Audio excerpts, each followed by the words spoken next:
দুনিয়া থেকে যাওয়ার সময় মনে করেন আমার আব্বা মারা গেল, আব্বা যদি মারা যায়, আম্মা যদি মারা যায়, আমরা ছেলের সন্তানদেরকে দিনার দিরহাম দিয়ে যায়, টাকা দিয়ে যায়, জায়গা দিয়ে যায়, জমি দিয়ে যায়, ঠিক কিনা? কিন্তু আম্বিয়া একরাম এই দুনিয়া থেকে যাওয়ার সময় দিনার দিরহাম এই তরকা মিরাজ রেখে যান নাই। আম্বিয়া একরাম একটা সম্পদ রেখে যান, ওই সম্পদের নাম ইলমে দ্বীন।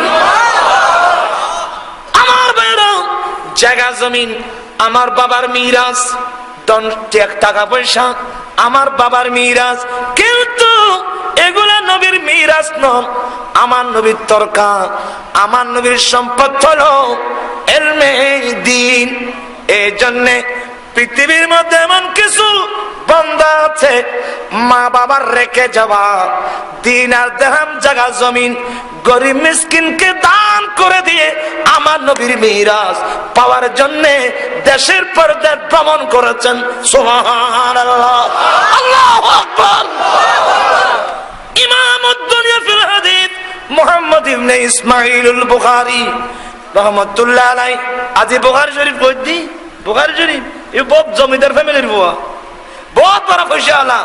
বাবার রেখে যাওয়া সমস্ত সম্পদ নিয়ে কিছুদিন ছিলেন, চিন্তা করতেছেন আমি বাবার রেখে যাওয়া সম্পদ নিয়ে যদি থাকি দিনের কোনো কাজ হবে না। তখন এলাকার গরিব গরিব মানুষকে দেখে এই কথা বলে।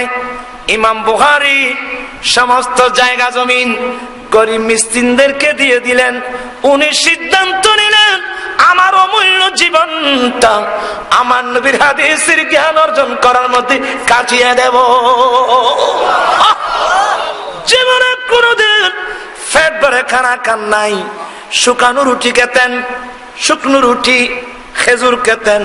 জিজ্ঞাসা করা হলো, হুজুর আপনি একজন জমিদার ফ্যামিলির লোক, এত সম্পদ আপনাদের, সবগুলো গরিব মিসকিনদেরকে দিয়ে দিলেন, আপনি শুকানো সামান্য রুটি খান, ভালো করে খান না কেন? ইমাম বুখারী বলেন, বাবা আমি যদি পেট ভরে খানা খাই তাহলে আমাকে বারংবার পায়খানা প্রস্রাবে যেতে হবে। আমি চাচ্ছি আমার যে সময়টা পায়খানা প্রস্রাবে যাবে ওই সময়টাও আমার নবীর হাদিসের ইলমের জন্য আমি বরাদ্দ করতে চাই। আল্লাহ আল্লাহ আল্লাহ, ইলমে দ্বীন। আল্লাহ কোরআনে বলছেন না, ওয়াল্লাযীনা উতুল ইলমা দারাজাত, যাকে ইলম দান করা হয়েছে তার অসংখ্য মর্যাদা আল্লাহ বুলন্দ করবেন। আল্লাহু আকবার কবীরা। ইমাম বুখারী স্বপ্নে দেখতেছে, স্বপ্ন উনি স্বপ্ন দেখতেছেন আল্লাহর রাসূল, প্রিয় রাসূল সাল্লাল্লাহু আলাইহি ওয়াসাল্লাম কুরসির মধ্যে বসা আছেন। ইমাম বুখারী পিছনে দাঁড়িয়ে ফাঁকা করতেছে। আমার রাসূলকে কি করতেছেন? ফাঁকা করতেছেন। আলহামদুলিল্লাহ। তৎকালীন যুগে যিনি রাইসুল মুআফফিরিন স্বপ্নের বিশ্লেষণ করতেন তার মধ্যে একজনের নাম হযরতে ইসহাক ইবনে রাবিয়া। ওনার কাছে গেলেন, স্বপ্নের কথা বললেন। ইসহাক ইবনে রাবিয়া বলেন, মুহাম্মদ, ইমাম বুখারীর নাম মুহাম্মদ, আল্লাহর নবীর তোমার স্বপ্নের বিশ্লেষণ হলো আল্লাহর নবীর সহিহ হাদিসের মধ্যে দুশমনরা জাল হাদিস ঢুকাই দিয়েছে। আল্লাহর নবীর হাদিসের ভিতর দুশমনেরা শয়তানি করে জাল হাদিস ঢুকাই দিয়েছে।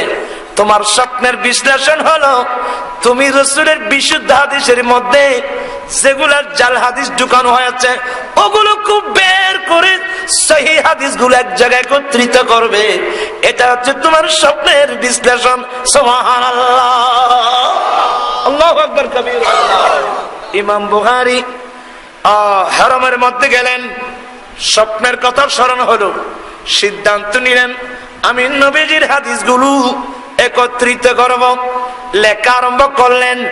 আমার ভাইরা শুনেন, একবার উজু বানিয়েছেন, আতর লাগিয়ে 2 রাকাত নফল নামাজ পড়তেন, তারপর একটা হাদিস শরীফ লিখতেন, মুরাকাবায় জিজ্ঞাসা করতেন, নবী যদি বলতেন শুদ্ধ আছে লিখতেন, না অথবা বাদ।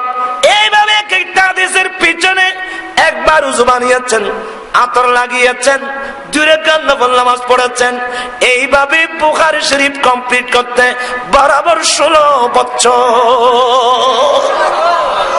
এই ইমাম বুখারীর এই কুরবানির বিনিময়ে আজকে সারা বিশ্বে বুখারী শরীফ, আমরা বুখারী শরীফ পড়তেছি, আমরা পড়াচ্ছি।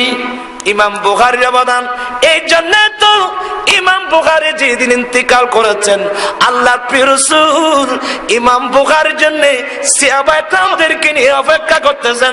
সুবহানাল্লাহ। শুধু তাই না, আল্লাহু আকবার, ওই যে আল্লাহ বলছেন ইয়ারফাইল্লাহুল্লাযীনা আমানু মিনকুম ওয়াল্লাযীনা উতুল ইলমা দারাজাত। আল্লাহু আকবার কবীরা। আল্লাহ আল্লাহ আল্লাহু আকবার। ইমাম বুখারী আয় হায়, ওনাকে দফন করার পর মাটি দিয়ে আমার সাথে হাতে মাটি দিয়ে মেশকম্বর বের হচ্ছে। কি বের হচ্ছে? মেশকম্বর। জামালে হাম নশীদর মল আসর কর ওয়াগর নামল হাম খাকম কে হস্তম সালাতুল্লাহ